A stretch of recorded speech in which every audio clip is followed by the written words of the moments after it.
една страна помощ на локалната самоуправа, една страна помощ на държавната управа, които мерки. Ние Моделчево не знам колко сме свестни, ние имаме сериозен проблем с човешки ресурси. Не е проблема моментален, колко е голем, тук проблема настанува колко се оттекне на времето, той ќе ерозира, ако ние нищо не направим. Ние сме единствена община во државата, това ми е проверено, дека над 2/3 от завършените матуранти се запишува на студии во странска држава. Независно дали е Бугария. Значи това е голем проблем за нашата община. Свободата на обучување на право на студирање никой не може да ја ограничи. И типа на локацията и местото. Меѓутоа, ние најверојатно нямаме направено доволно во едукацијата на нашите средношколци, пред се нашите матуранти, за можностите и опциите кои што ги имаат целосно. Пред 3 години беше направена интерна анкета за време на одреденските часови кај матурантите. Резултатите беа фрапантни. 2 анкетни прашалника беа доставени. Едениот се однесуваше за информациите околу образовниот систем на Република Бугарија, основни прашања, и другиот истите прашања за образовниот систем на Република Македонија. 80:20 генерално беше познавањето по-големо за образовниот систем на Република Бугарија наспроти образовниот систем на Република Македонија. Това е едниот. Значи, ние нямаме доволна едуцираност на нашите ученици во средното општинско училище околу системот за образование на нашата држава. Второ елемент, ние не ги мотивираме нашите средношколци да се запишуват на постдипломски студии и да го оформуваат своето високо образование, за да биде двосмисла и со цел кариера. Затова што најголем дел, да не карикираме со проценти напамет, најголем дел упишувањето на студии се со една причина виза, J1, Америка и назад. И ние се уште не сме го осетили болниот момент на тие изгубени години назад, за неедукација на нашите средношколци, ама ќе го осетуваме секоја година повеќе. И това во сите сектори. Затоа што секој еден бизнис има потреба од човечки ресурс, без разлика дали интелектуален, дали работна сила. И сите тука присутни на таа маса не ќе се сочиме со тој проблем. Со извинение сакам да подсилам научи тук проблем. Голод ти се реши. Дали таа година, дали наредната година ти се реши, пацовето никаде няма да. И ти по шумата некаде ти. И таа цевка ти се реши, и данъците почнат да се платя, и т.н. Това са се технички проблеми, кои што са прашани на време. Ама ерозията на кадрите, ако я дозволиме од нашата локална самоуправа општина, това го ние не решаваме. Јас повикувам сериозно да се посвети и локалната самоуправа, и самото средно општинско училище со нивните кадри внатре, на далеко по-голема едукација на нашите средношколци, пред се за образовниот систем на нашата држава, секундарно за можностите за работа и кариера, и колко е важна кариерата за секој една индивидуа. Затоа што нашите средношколци се уште не сватаа и не го знаат значењето на зборот кариера. Пред 15 години, 20 години, сите што бевме во средното општинско училиште, по-голем дел тука може да се сеќаваме, ние имахме посети од државните универзитети, македонски, со едукација за програми, насоки и така нататък. Това последно ја што питах. И дека се нема појавено никој последните години од државните универзитети на нашата држава во средното општинско училиште за едукација или презентација на одредени програми, насоки за студирање. Колку и да не ни изгледа проблемот сериозен сега. Да, имаме го това. Политички, партиски и така функционирано и функционираше некој време, да се помирим. Ама сега е просто, ако го ни изгубиме во наредните 5 до 10 години, се другото ќе ни биде джаб. Затоа што ќе немаме со кој да работим. Не кој да работи за нас. Ќе немаме ние со кој да работим. Ниту во дело на посебни стручности, нити во дело на општа работоспособност. Секундарен проблем е ерозијата хрватска. Значи ние не сме имуни на ниеден процес што се случува во државата. Угостители има тука, јас идам од сектор угостителство, а година по година ќе сочуваме и ние с този проблем. Прво се јави во државата пред 4-5 години, наглите област, а за 3-4 години од поголемите градови, пред 3-4 години почнаа да се движат и веќе е нагледувало во помалите градови и општини на нас. Тој проблем го истакнувам за да ја искажам стратегијата на Хрватска и агенциите кои што работат.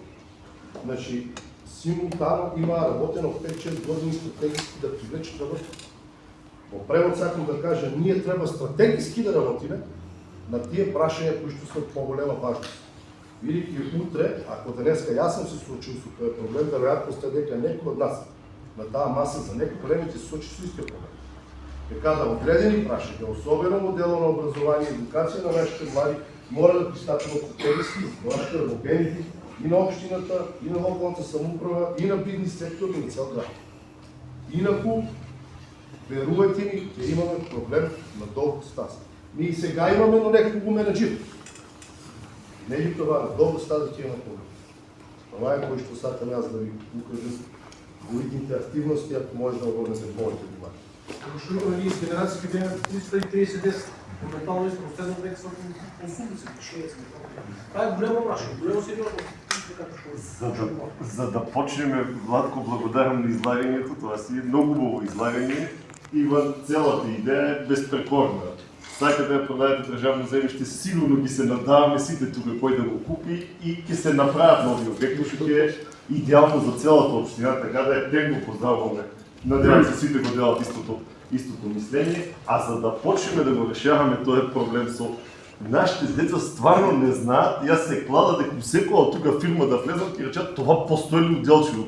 Стварно ли од Делчево се извои за Германија? Стварно ли? Значи това уопште не им е јасно. Сега, ние сите сме оставили индивидуално да си дојдат децата од фирмите, ние да им покажеме, успеваме да ги фасцинираме некојаш не, ама проблем е голем со тие деца што не ни дојдат. Така да, това се секој случува мај и јуни. Јас това сум го видел од странство. Значи, имаме огромен објект тука со културниот дом.